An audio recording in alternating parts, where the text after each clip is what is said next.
Do you need a white balance? No, I'm ready to care all that. Okay. You can use Jay's hair if you need a white balance. Yeah, use my hair. I used to use Ann Richards' hair all the time. That was a blue balance. Oh, yeah, just about. If you ever color that hair, I will. No, believe me, I don't. I barely comb it, so you don't have to worry about. Don't worry about me. It's the least of my worries now. You just got great hair. I'm not Mavis, certainly I'm gonna sure color it. Mavis would divorce you if you colored your Well, hair. I don't think it'd be a lot of reasons long before that. Believe me. Oh, did you see the cars out front? No, I didn't. I came in the back. I didn't see it. The antique cars. Yes. Oh no, I missed that. I have to check it out. Yeah. I got 'em like that, Bobbie. Yeah. That's what you want? Thanks. Okay, I'm ready now, Marlon. Okay. Oh yeah, they've got. They're mostly, I think, of the 50s Oh, I'll because of check the it out. 50 then. Yeah, but they've got some really great cars. Cool. Yeah. Okay, man, whenever you're ready. Okay. Jay Leno, welcome to Fort Worth, Texas. Well, thank you. Thanks for having me. For the 50th anniversary of Casa Mañana, we are here on this Casa Mañana stage. Right. And you're going to have a show here tonight. Well, I hope so. I hope it's a little more full than it is right now. Yeah. But I wondered if you remember, didn't you years ago perform at Casa Mañana when it was a theater in the round? You know, I'm not sure. I might have. In the 80s, I was doing 300 dates a year before I got the Tonight Show. Now I do about 160 a year. So, you know, possibly. I think I may have. I'm not sure. I'm not sure. I'm not even sure where I would check, actually. It was so long ago. I think, if my memory serves me, that you opened for some singer or some performer. Well, that's possible. Who would it be? Maybe Perry Como? Would it be somebody that far back? Jack Jones. Did you ever open for Jack Jones? No, I don't think I ever opened for Jack Jones. Although I might have. I don't. You know, I should write this stuff down. I don't pay a lot of attention. The two of us have been doing it too long. I'm doing a long time, and hey, how are you? Nice to see you. Who's that? Oh, who was that? Oh, that was so and so. Oh, really? Yeah. You can't remember where you've been, and I can't No. remember who I've seen. Well, it's not you can't remember Ben, but you come in. It's usually dark. You come in through the back door. You say hello to the busboy. They shine the light in your eye. You tell your joke. Then you go out the same door, and people say, "How was Fort Worth?" Good, but you don't really get a chance to see a lot, you know. Do you have some Texas jokes for these people tonight? I don't know if I have Texas jokes, but you try to have stuff that's pretty much works around the country. You know, the idea of going places and things being regional.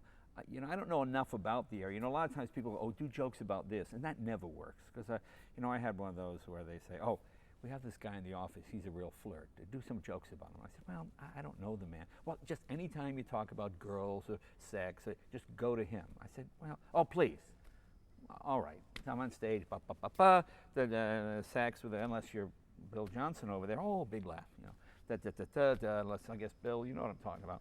By the third joke, this woman runs out screaming. Of course, his wife doesn't know that he's the big office flirt guy. You know, so now I'm the bad guy. You know, I said, you know, don't put me in this position. So to try and have, if you don't know an area, if you spend a lot of time in an area and you're familiar with it, then you can kind of do the jokes. But if you don't, when people hand you something, go do jokes about this, they're always wrong. It never works.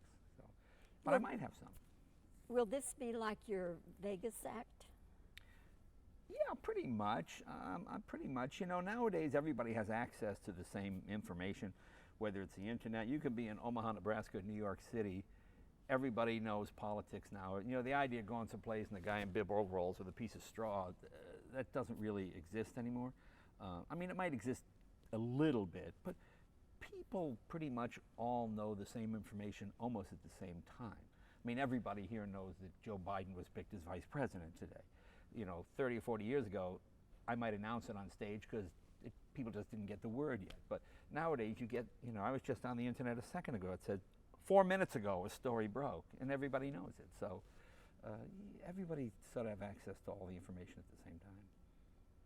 I think back to Jack Benny when they asked him, you know, the biggest laugh he ever got. Right. And you know the one, when your life or your money. But see, that shows our age. When you say Jack Benny, I had an intern on our show, one of the, you know, these kids that work for Credit go, "Who's Dick Van Dyke?" I said, "You know Dick Van Dyke?" "No." "You know, the Dick Van Dyke Show." This kid had no idea who I was talking about. I mean, I just really never heard, and it stunned me that he'd never heard of Dick Van Dyke. But, you know, a lot of kids don't know Paul McCartney was in the Beatles, so it's, you know, we're getting up there. What I was trying to get to was when Jack Benny, they asked him the biggest laugh he ever got, and he said, "Your life or your money." Long pause. Right. I'm thinking. Right. What's the biggest laugh you ever got? Oh, I don't know. I mean, it's hard to say. I mean, the biggest laugh usually comes from something that happens just at the moment. But I don't know what it would be. It's different in all situations, you know. I can't think of any one biggest laugh, you know. Boy, you got me there. That's a tough question. I'm not even sure Jack would pick that one. I think that one sort of became his. But, you know, as you're a comic, your biggest laugh is probably the last one you did. So, I don't know. I can't think of any one biggest laugh. Because then when you recreate it, people go, well, it's not that funny. Well, you kind of had to be there. You know, if you say, here's the funniest joke I've ever heard. Well, I don't think it's that funny. That's people's immediate reaction. So you kind of tip the thing by doing it that way, I think. You like to work in the moment, don't you? Well, a little bit of both. I like to be prepared, but it's fun to be in the moment as well. I mean, I like working to a live audience. I always consider myself a nightclub comedian who happened to get a talk show, as opposed to being like a TV personality. I always consider myself a stand-up comedian who was lucky enough to get a job on TV, as opposed to a TV person who goes out and does club dates. You know. Here we are about an hour and 10 minutes away from your show. Mm-hmm. And you're goofing around with me in this interview. But do you have kind of a ritual that you like to go No, through? I usually just read a car magazine or something until, you know, I think the whole thing to being a performer is just you want to have all your problems taken care of before you go on stage. You know, I always have friends of mine, and you know, they have a big show and they have a fight with their wife, or they're breaking up with their girlfriend or their boyfriend or whoever it might be, or he or she. I always tell people, you know, take care of all your problems before you hit the stage. That when you walk out, nothing else is on your mind. There's nothing funnier to me than watching, a good comedian friend of mine, I'm not going to say his name, but he had gotten a divorce, and he'd be on stage, he'd go, "My ex-wife!" You know, and he said, whoa, there's something, I mean, there was so much anger that, you know, you realize, whoa, I mean, you know, your face tells a lot, you know, and if you're not having fun with it, boy, it really comes through. So to me, the whole thing is, I just try to, you know, clear my mind, just go out and you have a good time. You know, if I've got a problem or somebody's mad at me, even if they're wrong, look, I apologize. Okay, we all good. So it's not, you know, it's just that sort of, I'm not a Zen guy, but just the idea of when your mind is calm and you're relaxed, that's the best time to perform. So in terms of a ritual, no, there isn't. I just sort of take it easy, and I never try to do anything in a rush, you know, too quickly or whatever, or take something I'm not quite ready for. You know, I like to know what it is before I go in. I am a devoted Tonight Show fan. Well, thanks. I never miss it unless I'm out of the country or something. Well, thank you. But anyway, I watch you religiously, and I'm constantly amazed at how you are with animals. Because I did I'm all cut up. You see my hands, I have cuts all over myself. People love to see me get attacked by animals. I don't know why that is. I did a talk show for 14 years, and we had the animal thing too, and I was not as fearless as you. Well, I mean, the animals are fun. I think animals sense if you're scared, then they get scared. I think it's the same sort of deal. This is one of those theories that works until you're Roy and the tiger bites your head off, you know. So it's kind of one of those deals. Oh, if you're relaxed, they're relaxed, you know, until, you know, I once saw a funny cartoon in New York or something of these two bear cubs watching the mother bear rip the arms off two tourists, and the father bear's going, they don't feel any pain when that happens. You know, humans don't, you know, so the bear cubs are, oh, really? Just like my favorite animal cartoon. The two cubs are watching the father. See, when you rip the arms off humans, they don't really feel anything. Oh, really? You know? But have you ever had a bad moment or a kind of frightening moment with the Oh, sure. animals? Let's see. I got my tiger bite. That's from a couple of years ago. That's a big one. What happened there? Oh, the stupid tiger bit me, and I'm always getting scratched and things, but that's okay. I mean, that's fun. It's what it is. You know, that's why you get paid the big bucks. People want to see you get eaten. You know. As I say, you're fearless. No, it's not fearless. It's just being silly with the animals. It's just having fun with them. Okay. Hang on one second. Sure. To him. Okay. You all right Yes, back ma'am. there? Yes, ma'am. All right. I don't know a lot about cars. I've driven for many, many years and Okay. have a good driving record. There you But I go. don't know a lot about cars. I, though, am fascinated when you get to talking with some of your buddies about the cars. Now, Mavis isn't here, so how many cars do you have? Well, there's about 103 or something like that, 104. And Maybe a couple of 103. No, not a couple hundred. Just your normal 100. I just never. Some are very valuable, and some are just old cars that I like. I just never sell anything. I just sort of keep everything. But when you work with your hands, you too get an appreciation how easy show business is. When you work on a transmission all day and you realize somebody made like $60 for doing this, and you're all cut up and covered with grease, you realize, wow, telling jokes is pretty easy. I mean, it does. I think it helps keep you grounded. Plus, when you work in television, you never really know how you're doing. People come and they go, all right, we're doing very well here, but we're not doing good with immature boys between 11 and 14. We need to bring that number up. Really? Well, what should I do? Well, think of something. You get those sort of remarks. But when you fix something and it works, well, it's fixed. It's either fixed or it's not fixed. In TV, you never quite know. That's why I like nightclubs. If I come here and every seat is sold and the people are laughing, I know I did a good job. In TV, you don't really know if you're doing a good job. It's all based on somebody's decision on whether it is or it isn't. There's no finite number. So when you work with your hands and you work on cars and do mechanical things, it just gives you more of an appreciation, I think. Is there one dream car that you want to own? No, I'm not like that, actually. I like cars that have a story. I already have a 54 Hudson, and I got a call from this 93-year-old lady, and she had a 51 Hudson her and her husband bought new, and they got married in it, and he died 10 years ago, and she can't drive anymore, and she wants to go to a good home. So I drive out to her place, and she looked like she was 60, but she was 93, and she has one of those dusters, and she can't drive anymore, but every day she goes in the garage and dusts it off, and I felt, and the car was completely worn out, 380,000 miles, but it still looked okay, so I just had to buy it. So I bought it, and we brought it back, and we fixed it up and did the whole thing over, and it's on my website, a video, and we went out to visit her when she was 94, 95, and took her for a ride, and she had the time where she was thrilled and got to ride in the car again, and like when it was brand new. So I like stuff that has kind of an interesting story. There are a lot of old guys out there, and then people like this woman too that have had a car their whole life. It's the only car she ever had, and they just wanted to go to a good home. So I like that story. That's kind of, I'm kind of like the Mia Farrow of cars. I try to adopt any cars that look like they're abandoned.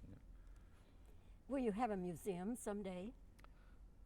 Not really. I go garage. Museums are sort of static, and when you have a museum, then the government comes in. A friend of mine said, I'm going to open my garage and make a museum. And then the government said, how many people can get in here? He said, about 250. Well, you have to put in 24 bathrooms. And you have to put in 24 bathrooms. Because that's how many, if you have this many men, men get this many bathrooms, women get this many. And he had the rules and the things, and you got to have things going this way, and you got to have the special door handle, and it like drove him crazy. So no, I'm not going to have a museum. But you can come visit. You make a lot of jokes about NBC, our network. Oh yeah. We're fourth place. Hey, we're doing terrific.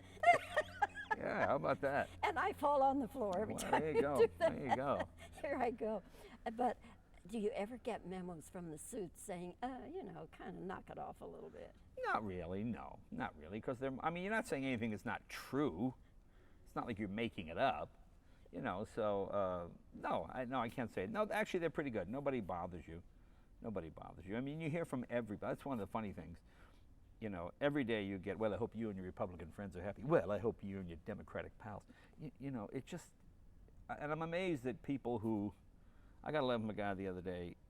I'd done a couple of jokes to Barack Obama. He goes, how come you never do jokes about President Bush? I go, really? What show are you watching? Really? We don't make fun of, really? And this guy was stunned. He wanted to know why we never do jokes about President Bush. Really? So, people hear what they want to hear. It's pretty amazing. Jay, you are more than generous with your time. We've got to save a little time to get a couple of edit shots. Sure. What do you mean? But I want to tell you, I'm going to get a lot more sleep when you go. Well, off thanks. I guess that's good. No, but what I want to say is that I just thank you for all the years of entertainment. Well, thank you. That's you've very given kind. us. I appreciate that. Thanks for watching. And I'll be waiting to see you someplace. Oh, I'll get a job. I'm on monster.com right now looking for something. Thank you very much. Thank you.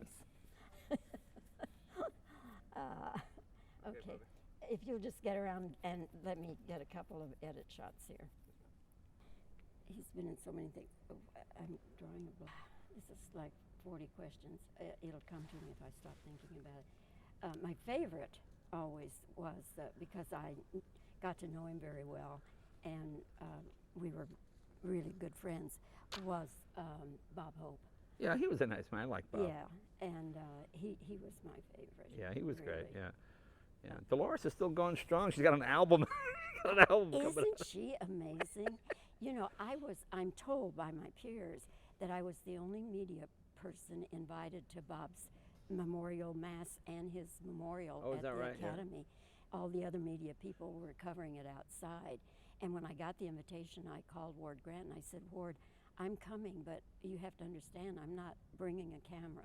He said, you're not invited as media, you're Right, invited right. as a friend. Oh, that's nice. It's Yeah, I very remember when I nice. would have Bob on the show, you know, for some reason, he just wouldn't wear hearing aids. I He know, was deaf. So, I know. So we he would have, wouldn't. so Bob would memorize the answers to the questions. Oh, So you go, how you doing? Hey, I tell you what, you know, he'd do the thing and blah, blah, blah. But if you got one off, you know, if question number 3 you went, yeah, blah, blah, blah, blah, then he'd answer question. Now you haven't asked the question, and he would answer it. And we'd have to cut all around. And he wouldn't wear glasses. You know, one day he used to tape right across from us. And one day I see these 2 cue card guys walk by. You know when they carry big pane of glass? yeah. It's a cue card this big that says hello on it in letters, like 5 feet, just walking by with these massive, because Bob couldn't see more than 4 feet by this point, you know, and he couldn't hear, so everything was memorized. Yeah, Jay, I tell you, you know, you go, Dolores is fine. And you go, I didn't ask about Dolores, you know, and then you look over and everybody going like this, you know, but I mean, it's just one of those, but you know, when he had the hearing aid, he was fine. I mean, who cares if a 80-year-old guy has a little hearing aid? I mean, Yeah, nobody. You know, I know. but you know, like in the dressing room, we could have a perfectly normal. He had- Dolores said he had a drawer full of hearing aids that he wouldn't wear. Yeah, but in the dressing room, you know, he had it on. Hey, Bob, oh, fine, sharp as a tack. I know. Then he'd take him out to go on the show, and you could, but the cue cards were so big that the audience could not see him. It was like as big as that wall. It was hilarious. Okay, 2-shot all the way. Yeah, he was a funny guy. Okay, yeah, Okay, just I got like his head. And okay, all right. Yeah, he was a legendary guy. He was always very nice to me, Bob. I liked him. You figure out who your worst was yet? Damn, I can't think of that guy's name because I guess that I don't like him. I've just erased him Let's from see, who my could it be? memory bank. Somebody current or an older star? Oh no, he's kind of 40 to 50-ish. Okay, I'll keep thinking about it. Here we go with the questions. All right. Okay.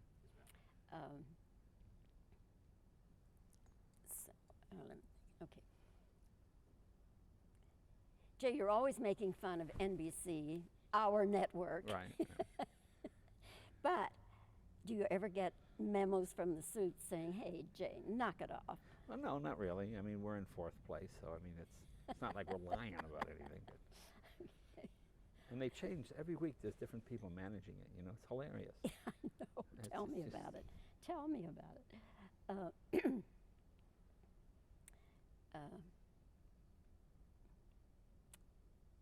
I love it when you get with some of your buddies and talk about cars. Mhm. Now, Mavis isn't here, so That's how great. many cars do you have? Okay. Do you think someday you'll make a museum out of the cars? Very good.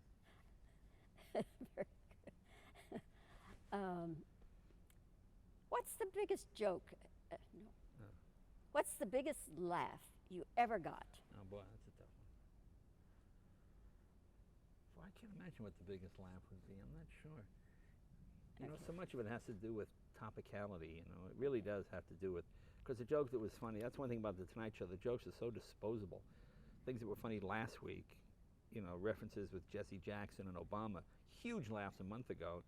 Now they go, what? What was it? You know, things go by, the news goes by so quickly. Yeah. And people don't really pay attention to the news. You can't do the news in 22 minutes like CNN says. It's impossible. So consequently, nobody knows anything. It's like when we do these jaywalkings, you can see that people have no idea about anything. They see an image for a second and something flashes in their mind, and, you know. Okay. You are absolutely fearless with the animals. Now, have you had any bad moments? Do you have any scars from A lot them? of scars. I'm all cut up from the animals. Did you get Juan? Did you get a shot of his leg when he? I got very briefly. I could probably slow-mo it if you show it to me again. Sure, here we go. Show you my beautiful. Okay. Ready? Yes. Let's see, I got my bite right there. Thank you. Okay. Now, if you can just they had new Oh, heart. Bum's funny, yeah, I like Bum. Yeah, and we had. Larry Hagman did a thing. Yeah, Larry Hagman did a thing. What did he do? He has a whole thing with video, and he kind of tells the story of his life. And Biography. Oh, yeah, okay, yeah, and Last year was Mandy Patinkin. it's a good thing. Oh, yeah, What that's Larry does is a interesting. good thing. Okay, Jay, one more question, and then let's see, we did the suits, and God, Bob's the got to be cars. 81 now, Bob. oh, okay. Let's see, you want to sit back like you were? Yeah. Let's see, we're about an hour and 10 minutes from showtime, and here you are goofing around with me on the stage here at Casa Manana. Do you have any rituals you go through before a show? Really? Oh, yeah. You do? I don't believe that. Okay. All right, that's good. Jay, Cool. you've been swell. You've been really wonderful. Well, thank you. Thanks for